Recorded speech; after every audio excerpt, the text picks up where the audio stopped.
৯ বছরেও শুরু হয়নি রোহিঙ্গা প্রত্যাবাসন প্রক্রিয়া, গণহত্যার আন্তর্জাতিক বিচারের দাবিতে উখিয়ায় সমাবেশ। রংপুরে ৪ হত্যার তদন্তের দায়িত্ব পেল গোয়েন্দা পুলিশ, প্রকৃত অপরাধীদের শনাক্তের দাবি স্থানীয়দের। একরাম হত্যা মামলা ৪ আসামি কারাগারে, আসিয়া ধর্ষণ হত্যা মামলার রায় পিছিয়ে ৩১ আগস্ট পুনর্নির্ধারণ। সেপ্টেম্বরের প্রথম সপ্তাহে খুলছে ঢাকা আশুলিয়া এলিভেটেড এক্সপ্রেসওয়ের একাংশ।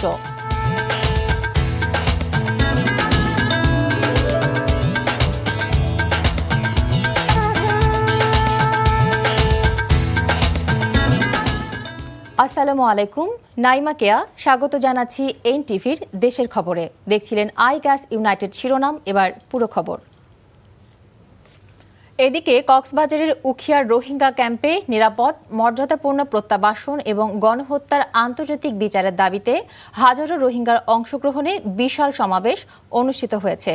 সংকটের ৯ বছর পূর্তি ও জেনোসাইড ডে উপলক্ষে উখিয়া টেকনাফের বিভিন্ন ক্যাম্পে বিশেষ সমাবেশ পালন করেছে রোহিঙ্গারা। নিজ দেশে নিরাপদ ও মর্যাদাপূর্ণ প্রত্যাবাসনের দাবিতে সকালে বিভিন্ন ব্লক থেকে নারী, পুরুষ ও শিশুরা ব্যানার, প্ল্যাকার্ড হাতে মিছিল নিয়ে সমাবেশ যোগদান করে। সমাবেশ থেকে মিয়ানমারে নিরাপদ ও মর্যাদাপূর্ণ প্রত্যাবাসন, নাগরিকত্ব এবং মৌলিক অধিকার নিশ্চিত করার জোর দাবি জানানো হয়। এই সমাবেশ থেকে আন্তর্জাতিক মহলের প্রতি টেকসই প্রত্যাবাসন আকুল আবেদন জানিয়েছেন তারা।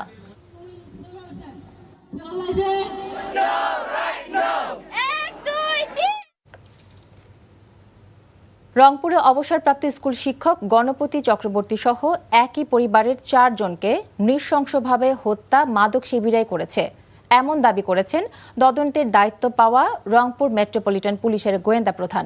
দ্রুতই এই মামলার আরও গুরুত্বপূর্ণ তথ্য পাওয়া যাবে বলেও জানিয়েছেন তিনি। এদিকে শিক্ষক গণপতি চক্রবর্তী ও তার পরিবারের জন্য স্মরণ সভা ও প্রার্থনা অনুষ্ঠিত হয়েছে। রংপুর থেকে AKM মইনুল হকের পাঠানো রিপোর্ট, ছবি তুলেছেন সাদুজ্জামান আরমান। গত ২২ আগস্ট রংপুর নগরীর মাসুয়াপাড়ায় অবসরপ্রাপ্ত শিক্ষক গণপতি চক্রবর্তী, তার স্ত্রী ও ছেলেমেয়ে সহ ৪ জনের মৃতদেহ উদ্ধার করে পুলিশ। পরের দিন মামলাটি মেট্রোপলিটন পুলিশের গোয়েন্দা বিভাগকে তদন্তের দায়িত্ব দেওয়া হয়।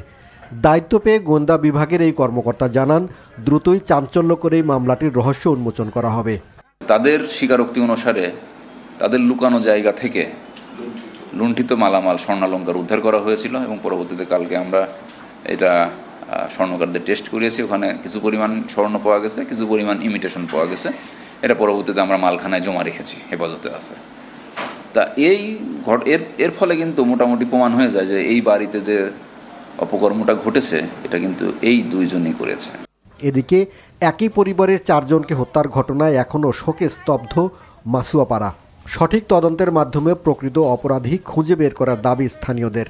খুনটা খুব পরিকল্পিতভাবে ঠান্ডা মাথায় হচ্ছে। আমরা চাই সুষ্ঠু তদন্তের মাধ্যমে যারা খুনি তাদেরকে বের করে নিয়ে আসতে। 2 জন আসামির কথা বলা হয়েছে, ধরা পড়ছে।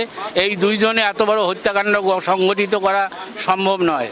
এর পিছনে আরো বড় বড় কারণ আছে, সেইগুলো খুঁজি বের করার জন্য আমি প্রশাসনের দৃষ্টি আকর্ষণ করছি। পুলিশ কিংবা ডিবির হাতে যদি তদন্তের দায়িত্বটা ন্যস্ত থাকে, তাহলে আমরা মনে করি যে আসলে এখানে তদন্ত প্রক্রিয়াটা বিঘ্নিত হতে পারে এবং শুধুমাত্র ইয়াবা সেবনকে কেন্দ্র করেই এই হত্যাকাণ্ড সংঘটিত হয়েছে আমরা এত সহজভাবে মনে করি না।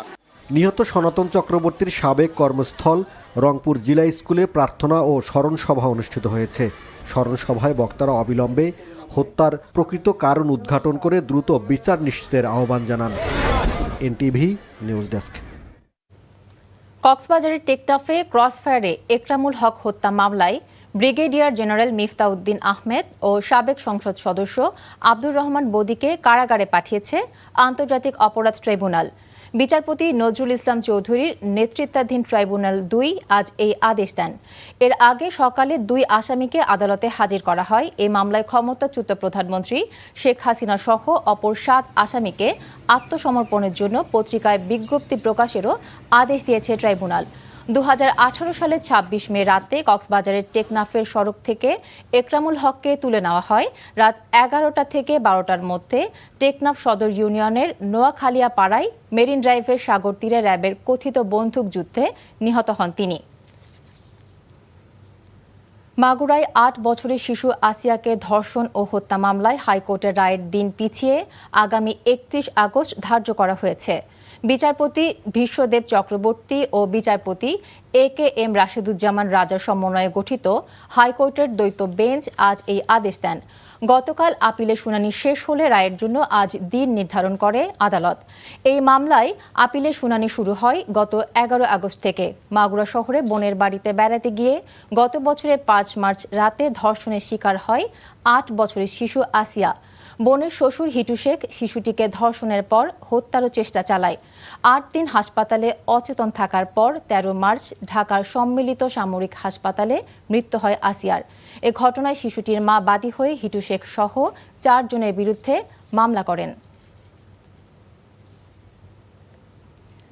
সিলেট উন্নয়ন কর্তৃপক্ষের আনুষ্ঠানিক উদ্বোধন করেছেন গৃহায়ন ও গণপূর্ত মন্ত্রী জাকারিয়া তাহের। দুপুরে সিলেট জেলা পরিষদ মিলনায়তনে আয়োজিত সুধী সমাবেশে গণপূর্ত মন্ত্রী জাকারিয়া তাহের, শিল্প ও বাণিজ্য মন্ত্রী খন্দকার আব্দুল মুক্তাদি সহ সিলেট উন্নয়ন কর্তৃপক্ষের চেয়ারম্যান, গৃহায়ন ও গণপূর্ত প্রতিমন্ত্রী, সংসদ সদস্যরা এবং গণ্যমান্য ব্যক্তিবর্গরা উপস্থিত ছিলেন। এ সময় বক্তারা বলেন, প্রধানমন্ত্রীর নির্দেশনায় সিলেট নগরীর আশপাশের উপজেলাগুলোকেও পর্যায়ক্রমে পরিকল্পিত নগরায়নের আওতায় নিয়ে আসা হবে বলে জানান। সেপ্টেম্বরের প্রথম সপ্তাহে খুলে দেওয়া হচ্ছে দেশের দীর্ঘতম উড়াল সড়ক ঢাকা আশুলিয়া এলিভেটেড এক্সপ্রেসওয়ের একাংশ। সংশোধিত প্রকল্পের আওতায় বাইপাইলে হচ্ছে দৃষ্টিনন্দন ৩ তলা ইন্টারচেঞ্জ। আশুলিয়া বাজার থেকে ধৌর বেড়িবাঁধ পর্যন্ত বিদ্যমান সড়কটিও থাকছে না, ফলে টোল ছাড়াই সার্ভিস লেন ধরে পাড়ি দেওয়া যাবে তুরাগ নদ। আরও জানাচ্ছেন জাহিদুর রহমান। রাজধানীর অন্যতম ব্যস্ত প্রবেশদ্বার আশুলিয়া হয়ে দেশের উত্তর ও উত্তর পশ্চিমাঞ্চলের সঙ্গে দ্রুত যোগাযোগ করতে 2022 সালের 12 নভেম্বর শুরু হয় 24 কিলোমিটার দীর্ঘ ঢাকা আশুলিয়া এলিভেটেড এক্সপ্রেসওয়ে নির্মাণ কাজ। নানা জটিলতার অবসানের পর জুলাই পর্যন্ত শেষ হয়েছে প্রকল্পের 72 ভাগ কাজ।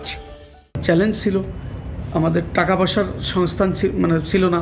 এই বছরটাই আমাদের যে দুর্ভোগ হলো জনগণের, একটু আমরা চেষ্টা করেছি কিন্তু নির্মূল করতে পারিনি। আমরা এই জন্য দুঃখ প্রকাশ করছি। আগামী 1 মাসের মধ্যে একটা দৃশ্যমান অগ্রগতি হবে। দ্বিতীয় সংশোধনীতে 54.1% বেড়ে বর্তমানে প্রকল্পটির নির্মাণ ব্যয় দাঁড়িয়েছে 27,000 কোটি টাকারও বেশি। সংশোধিত প্রকল্পে ড্রেনেজ, ভূগর্ভস্থ বৈদ্যুতিক লাইন ছাড়াও বিমানবন্দরের 3 নম্বর টার্মিনালের সঙ্গে সংযোগ স্থাপিত হচ্ছে। ধৌর থেকে আশুলিয়া এটা আগামী সপ্তাহেই বলতে পারেন সেপ্টেম্বরের শুরুতেই আমরা এটা খুলে দেব যানবাহন। মাঝখানের যে 4 লেন এলিভেটেড এক্সপ্রেসওয়ে করবো, ওখানে পাইলিংয়ের কাজ শুরু করব। এই সার্ভিস লেন 2টা এখনও টোল ফ্রি, ভবিষ্যতে টোল ফ্রি থাকবে। চলতি বছরের জুনের মধ্যে শেষ হবার কথা থাকলেও 4 বছর বাড়িয়ে প্রকল্পের মেয়াদ নির্ধারণ করা হয়েছে 2030 সালের জুন পর্যন্ত। তবে প্রকল্পের সুফল পেতে অপেক্ষা করতে হবে 2028 সালের জুন পর্যন্ত, এমনটি আশ্বস্ত করেছেন প্রকল্প সংশ্লিষ্টরা। Jahidur Rahman, NTV news, Dhaka. Engine বিকল হয়ে গভীর সমুদ্রে ভাসতে থাকা ফিশিং ট্রলার সহ 12 জন জেলেকে জীবিত উদ্ধার করেছে কোস্টগার্ড।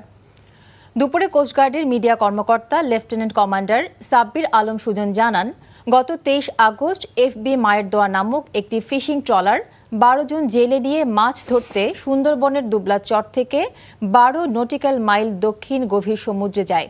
এরপর ট্রলারটির ইঞ্জিন বিকল হয়ে গভীর সাগরে ভাসতে থাকে। পরবর্তীতে ট্রলারটি ভাসতে ভাসতে মোবাইল নেটওয়ার্কের মধ্যে আসলে গতকাল সন্ধ্যায় একজন জেলে ট্রলার মালিককে কল দিয়ে বিষয়টি জানান।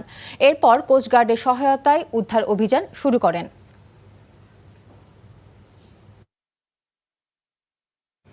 ফরিদপুরের সদরপুর এবং সদর উপজেলার অন্তত 15টি গ্রাম পদ্মা নদী ও আড়িয়াল খাঁ নদের তীব্র ভাঙনের কবলে পড়েছে। প্রতিদিনই নদীগর্ভে বিলীন হয়ে যাচ্ছে পাকা সড়ক, বসত ভিটা ও ফসলি জমি। ভিটেমাটি হারানোর আতঙ্কে অনেক পরিবার নিজেদের ঘরবাড়ি নিরাপদ স্থানে সরিয়ে নিচ্ছে। ফরিদপুর থেকে সঞ্জীব দাসের পাঠানো রিপোর্ট। ফরিদপুরের সদর উপজেলার সর্বশেষ ইউনিয়ন চর মানাইয়ের আফসারডাঙ্গি এলাকায় আরিয়াল খাঁ নদের ভাঙন তীব্র আকার ধারণ করেছে। ইতোমধ্যে 3টি মসজিদ, স্কুল, কবরস্থান, হাজার হাজার বিঘা কৃষিজমি সহ নানা স্থাপনা নদীগর্ভে বিলীন হয়ে গেছে। স্থানীয়দের আশঙ্কা ভাঙনের মুখে পড়তে পারে ঢাকা-ভাঙ্গা মহাসড়কও। এছাড়া পদ্মা নদীর ভাঙনে কয়েকটি গ্রাম এবং আরিয়াল খাঁ নদের ভাঙনে চন্দ্রপাড়া, চর বলাশিয়া ও মুন্সিরচর এলাকা ব্যাপকভাবে ক্ষতিগ্রস্ত হয়েছে। নতুন করে ভাঙনের ঝুঁকিতে পড়েছে আদর্শ গ্রাম ও গুচ্ছ গ্রামের প্রায় 2 শতাধিক পরিবার।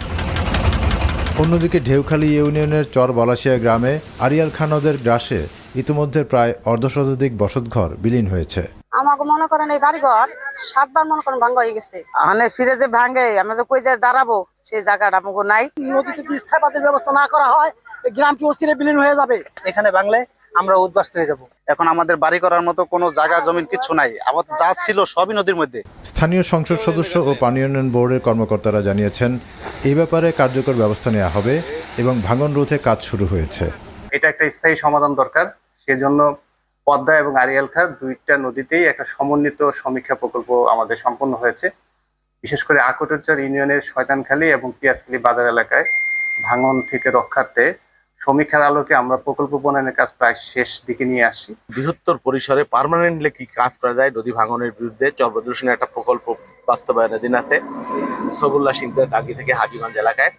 তো আমি চেষ্টা করব এখানে পার্মানেন্ট কিভাবে একটা সলিউশন করা যায়। আমার চেষ্টার কোনো ত্রুটি নেই, আমরা চেষ্টা করছি।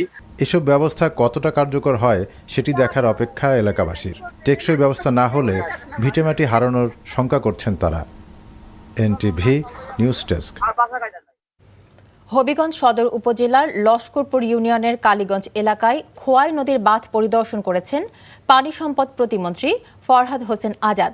সকালে পরিদর্শন শেষে পানি সম্পদ প্রতিমন্ত্রী ফরহাদ হোসেন আজাদ বলেন, প্রতিবেশী দেশের সঙ্গে বাংলাদেশ বন্ধুত্বপূর্ণ সম্পর্ক বজায় রাখতে চায়, তবে কোনো দেশের পানির গেট খুলে দেওয়ার কারণে যেন বাংলাদেশকে হঠাৎ বন্যা পরিস্থিতির মুখে পড়তে না হয় সেই বিষয়ে সরকার কাজ করছে।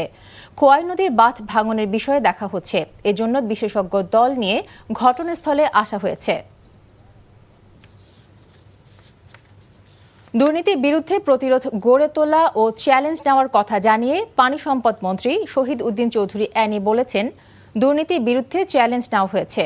দুপুরে ফেনীর পরশুরামে মহুরী কহুয়া বন্যা নিয়ন্ত্রণ, নিষ্কাশন ও সেচ প্রকল্পের পুনর্বাসন কাজের প্রথম পর্যায়ে প্রকল্প এলাকা পরিদর্শন শেষে এসব কথা বলেন তিনি।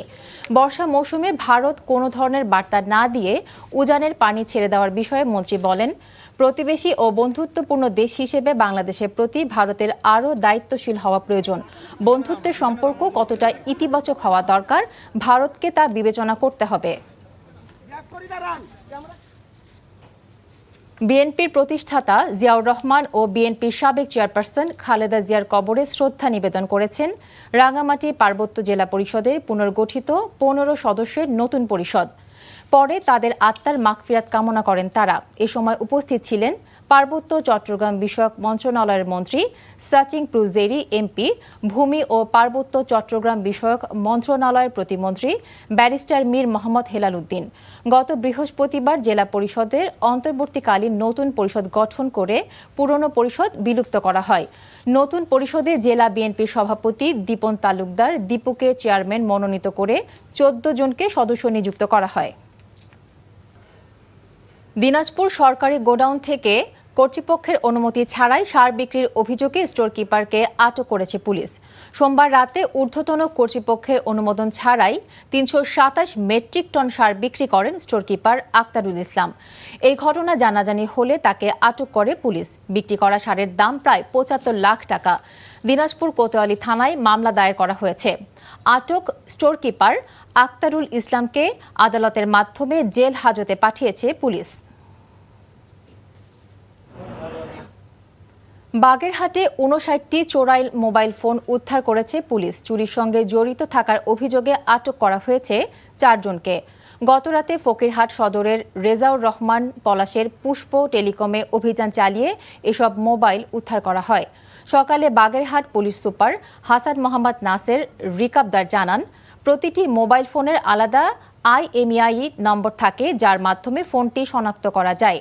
চোর চক্রের সদস্যরা চুরি করা মোবাইলের IMEI নম্বর পরিবর্তন করে সেগুলো বিক্রি করে আসছিল। অভিযানের সময় চক্রের 4 সদস্যকে আটক করা হলে আরও 3 জন পলাতক রয়েছে। বাংলাদেশ মোটর পার্টস ও টায়ার টিউব ব্যবসায়ী সমিতির উদ্যোগে ব্যবসায়ীদের উপর হামলা, চাঁদাবাজি সহ বিভিন্ন ধরনের হয়রানির প্রতিবাদে মানববন্ধন কর্মসূচি পালিত হয়েছে। দুপুরে 1 ঘণ্টা ব্যাপী সদরঘাটের পুরাতন ঢাকার north Brooke hall road, Liaquat Avenue, Victoria park road সহ বিভিন্ন এলাকার মোটর পার্টস, টিউব ও লুব্রিকেন্ট ব্যবসায়ীরা এই মানববন্ধনে অংশগ্রহণ করেন। মানববন্ধনে বক্তারা বলেন, এলাকায় বিভিন্ন ধরনের সন্ত্রাসী, চাঁদাবাজ এবং মামলাবাজদের হয়রানির কারণে সাধারণ মানুষ অতিষ্ঠ হয়ে পড়েছে। তাই আইন শৃঙ্খলা বাহিনীর সহযোগিতা কামনা করছেন তারা। খবর শেষ করছি, যাবার আগে আইগাস ইউনাইটেড শিরোনামগুলো আরেকবার।